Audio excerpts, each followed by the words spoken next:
ಎಲ್ಲ ಧರ್ಮದವರನ್ನ ಸಮಾನವಾಗಿ ಕಾಣ್ತಕ್ಕಂಥದ್ದು ಭೇಟಿಯವರ ಗುಣ ಅಂತಕ್ಕಂಥ ಮಾತುಗಳನ್ನು ಈ ಸಂದರ್ಭದಲ್ಲಿ ಹೇಳಲಿಕ್ಕೆ ಬಯಸ್ತಾ ಇದ್ದಾರೆ. ವಿಶೇಷವಾಗಿ ಯಾರು ದುರ್ಬಲರಿದ್ದಾರೆ ಸಮಾಜದಲ್ಲಿ, ಅವ್ರ ಪರವಾಗಿ ಯಾವಾಗಲೂ ಧ್ವನಿ ಎತ್ತಕ್ಕಂಥ ಕೆಲಸವನ್ನು ಮಾಡಿದ್ರು. ಎಲ್ಲಕ್ಕಿಂತ ಬಹಳ ಮುಖ್ಯವಾಗಿ ಭೇಟಿಯವರು ಬಹಳ ಲಾಯಲ್ ಆಗಿದ್ದಂಥ ವ್ಯಕ್ತಿ. ಯಾರನ್ನಾರು ನಂಬ್ಕೊಂಡ್ರೆ ಅವರನ್ನ ಯಾವಾಗಲೂ ಕೂಡ ಕೈ ಬಿಡ್ತಕ್ಕಂಥ ಕೆಲಸವನ್ನ ಮಾಡ್ತಿರ್ಲಿಲ್ಲ. ಅಂತ ವ್ಯಕ್ತಿಯನ್ನ ಇವತ್ತು ನಾವು ಕಳ್ಕೊಂಡಿದ್ದೀವಿ. ಹಾಗಾಗಿ ಬಾಗಲಕೋಟೆಯಲ್ಲಿ ಉಪಚುನಾವಣೆ ಬಂದಿದೆ. ಈ ಉಪಚುನಾವಣೆಯಲ್ಲಿ ಯಾರು ಕ್ಯಾಂಡಿಡೇಟ್ ಮಾಡಬೇಕು ಅಂತಕ್ಕಂಥ ಚರ್ಚೆ ನಡೆಯುವಾಗ ನಾನು DK ಶಿವಕುಮಾರ್ ಮತ್ತೆ AICC ಜನರಲ್ ಸೆಕ್ರೆಟರಿ ಅವರು ಹೈಕಮಾಂಡ್ ಜೊತೆ ಮಾತಾಡಿ ಮೇಟಿಯವರ ಮನೆತನಕ್ಕೆ ಕೊಡಬೇಕು ಅಂತಕ್ಕಂಥದ್ದನ್ನು ತೀರ್ಮಾನ ಮಾಡಿದ್ರು. ಯಾಕಂತಂದ್ರೆ ನಮ್ಮ ನೀತಿನೂ ಕೂಡ ಕಾಂಗ್ರೆಸ್ ಪಾರ್ಟಿ ನೀತಿ, ಯಾರು ಸತ್ತೋಗಿದ್ದಾರೆ ಅವ್ರ ಮನೆಯವರಿಗೆ ಕ್ಯಾಂಡಿಡೇಟ್ ಮಾಡ್ತಕ್ಕಂಥದ್ದು ಮೊದಲಿನಿಂದ ನಡ್ಕೊಂಡು ಬಂದಿರತಕ್ಕಂಥ ಒಂದು ಪ್ರತೀತಿ. ಅದಕ್ಕೋಸ್ಕರವಾಗಿ ಮೇಟಿಯವ್ರ ಮನೆಗೆ ಕೊಡಬೇಕು ಅಂತಕ್ಕಂಥ ಮಾತುಗಳು. ಹಾಗಾಗಿ ಮೇಟಿಯವರ ಮನೆ, ಅವರ 4 ಜನ ಮಕ್ಕಳಿದ್ದಾರೆ, 2 ಹೆಣ್ಮಕ್ಳು 2 ಗಂಡು ಮಕ್ಕಳು. ನಾನು ಕರೆಸಿದ್ದೆ, ಬೆಂಗಳೂರಿಗೆ ಕರೆಸಿದ್ದೆ. ಅಲ್ಲಿ ಕೇಳಿದೆ, ಹೈಕಮಾಂಡ್ ಅವರು ಯಾರು ತೀರ್ಮಾನ ಮಾಡ್ತಾರೆ ಅವರು ಅಭ್ಯರ್ಥಿ ಆಗಬೇಕು ಅಂತ ಹೇಳಿದೆ. ಅವರು ಅದಕ್ಕೆ ಒಪ್ಕೊಂಡ್ರು. 4 ಜನರು ಕೂಡ ಒಪ್ಕೊಂಡ್ರು.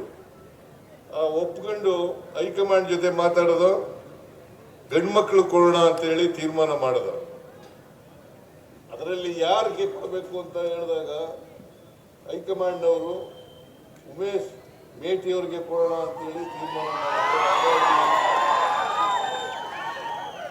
ಇವತ್ತು ಉಮೇಶ್ ಮೇಟಿಯವರನ್ನ ಅಭ್ಯರ್ಥಿಯನ್ನಾಗಿ ಮಾಡಿದ್ದೇವೆ. ಮೇಟಿಯವರಿಗೆ ಗೌರವ ಬರಬೇಕಾದ್ರೆ, ಅವರ ಆತ್ಮಕ್ಕೆ ಶಾಂತಿ ಸಿಗಬೇಕಾದ್ರೆ ನೀವೆಲ್ಲರೂ ಕೂಡ ಬಾಗಲಕೋಟೆಯ ಜನ, ಬಾಗಲಕೋಟೆ ಮತ್ತು ಗ್ರಾಮೀಣ ಪ್ರದೇಶದ ಜನ ಇವೆಲ್ಲರೂ ಕೂಡ ಉಮೇಶ್ ಮೇಟಿಯವರಿಗೆ ಆಶೀರ್ವಾದ ಮಾಡಿ ಅವರನ್ನು ವಿಧಾನಸಭೆಗೆ ಕಳಿಸ್ತಕ್ಕಂಥ ಕೆಲಸವನ್ನ ಮಾಡಿದಾಗ ಅವರ ಆತ್ಮಕ್ಕೆ ಶಾಂತಿ ಸಿಗ್ತದೆ, ಅವರಿಗೆ ಗೌರವ ಸಿಗ್ತದೆ ಅಂತಕ್ಕಂಥ ಮಾತುಗಳನ್ನ ಈ ಸಂದರ್ಭದಲ್ಲಿ ಹೇಳಲಿಕ್ಕೆ ಬಯಸ್ತಾ ಇದ್ದೇನೆ. ಅದನ್ನ ನೀವೆಲ್ಲರೂ ಕೂಡ ಮಾಡಬೇಕು. ಕಾಂಗ್ರೆಸ್ ಪಾರ್ಟಿ ಎಲ್ಲರನ್ನೂ ಒಳಗೊಂಡಂತ ಸಮಾಜದಲ್ಲಿರ್ತಕ್ಕಂಥ ಎಲ್ಲ ಜಾತಿ ಧರ್ಮ ಎಲ್ಲ ಜನರನ್ನು ಒಟ್ಟಿಗೆ ತಗೊಂಡು ಹೋಗ್ತಕ್ಕಂಥ ಪಕ್ಷ. ಕಾಂಗ್ರೆಸ್ ಪಕ್ಷ ಮಾತ್ರ ಈ ದೇಶದಲ್ಲಿ ಎಲ್ಲರನ್ನ ಪ್ರತಿನಿಧಿಸ್ತಕ್ಕಂಥ ಯಾವುದಾದ್ರೂ ಪಕ್ಷ ಇದ್ರೆ ಅದು ಕಾಂಗ್ರೆಸ್ ಪಕ್ಷ ಮಾತ್ರ ಅಂತಕ್ಕಂಥ ಮಾತುಗಳನ್ನು ಹೇಳಲಿಕ್ಕೆ ಬಯಸ್ತಾ ಇದ್ದೇನೆ. ಈಗಾಗಲೇ ನಮ್ಮ ಪಕ್ಷದ ನಾಯಕರುಗಳು ನಿಮ್ಮೆಲ್ಲ ಉದ್ದೇಶಿ ಮಾತನಾಡಿದ್ದಾರೆ. ನಾನು ಮತ್ತು DK ಶಿವಕುಮಾರ್ ಅವರು ಉಮೇಶ್ ಮೇಟಿ ಅವರ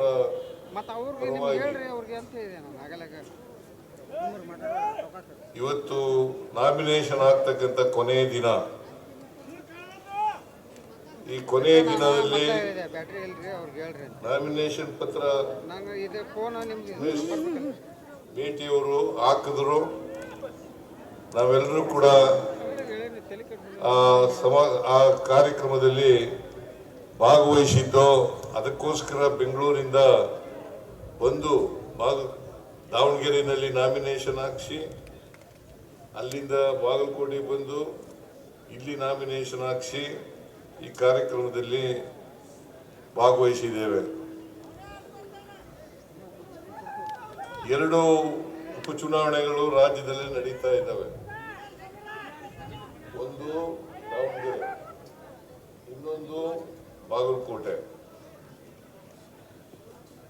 ಕ್ಷೇತ್ರಗಳಲ್ಲಿ ಕಳೆದ ಸಾರ್ವತ್ರಿಕ ಚುನಾವಣೆಯಲ್ಲಿ ನಾವು ಗೆದ್ದಿದ್ದು ದಾವಣಗೆರೆನಲ್ಲೂ ಶ್ಯಾಮನೂರು ಶಿವಶಂಕರಪ್ಪನವರು ಗೆದ್ದಿದ್ರು, ಬಾಗಲಕೋಟೆಯಲ್ಲಿ HY ಮೇಟಿಯವರು ಗೆದ್ದಿದ್ರು. ಇವರು ಅಕಾಲಿಕ ಮರಣಕ್ಕೆ ತುತ್ತಾದರು. ನಾವ್ಯಾರು ಕೂಡ ನಿರೀಕ್ಷೆ ಮಾಡಿರಲಿಲ್ಲ.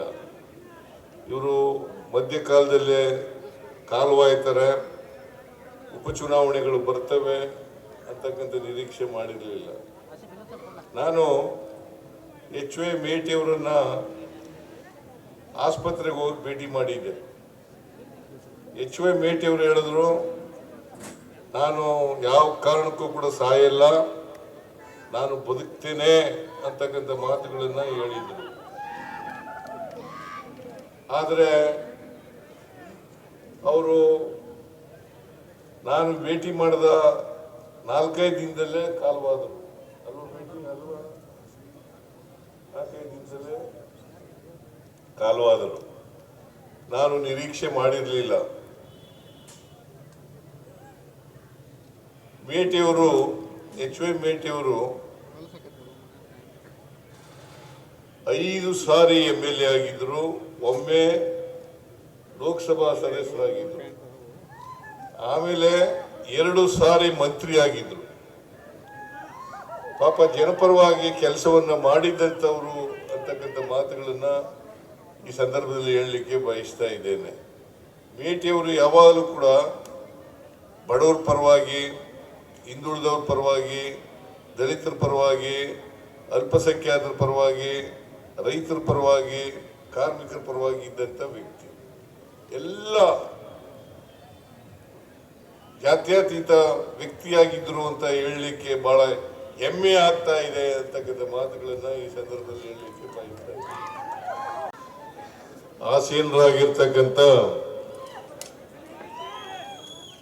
ಪ್ರದೇಶ ಕಾಂಗ್ರೆಸ್ ಸಮಿತಿಯ ಅಧ್ಯಕ್ಷರು, ಉಪಮುಖ್ಯಮಂತ್ರಿಗಳು ಆದಂತ ಶ್ರೀ DK ಶಿವಕುಮಾರ್ ಅವರೇ, ನನ್ನ ಎಲ್ಲ ಸಹೋದ್ಯೋಗಿ ಸಚಿವರುಗಳೇ, ವಿಧಾನಸಭೆಯ ಎಲ್ಲ ಸದಸ್ಯರುಗಳೇ, ವಿಧಾನ ಪರಿಷತ್ತಿನ ಸದಸ್ಯರುಗಳೇ, ನಮ್ಮ ಜಿಲ್ಲಾ ಕಾಂಗ್ರೆಸ್ಸಿನ ಅಧ್ಯಕ್ಷರೇ,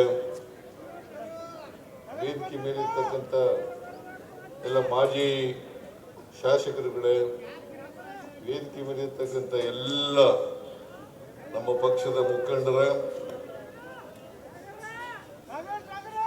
ಮೇಟಿ ಕುಟುಂಬದ ಎಲ್ಲ ಸದಸ್ಯರುಗಳೇ, ಇಲ್ಲಿ ಸೇರಿರ್ತಕ್ಕಂಥ ಆತ್ಮೀಯ ಬಂಧುಗಳೇ, ತಾಯಂದಿರೇ, ಯುವಕ ಮಿತ್ರರೇ, ಮಾಧ್ಯಮದ ಗೆಳೆಯರೇ, ಹೆಚ್ಚಿನ ವಿಡಿಯೋಗಳಿಗೆ ಪ್ರತಿಧ್ವನಿ ಯೂಟ್ಯೂಬ್ ಚಾನೆಲ್ ಸಬ್ಸ್ಕ್ರೈಬ್ ಮಾಡಿ, ಬೆಲ್ ಐಕಾನ್ ಕ್ಲಿಕ್ ಮಾಡಿ.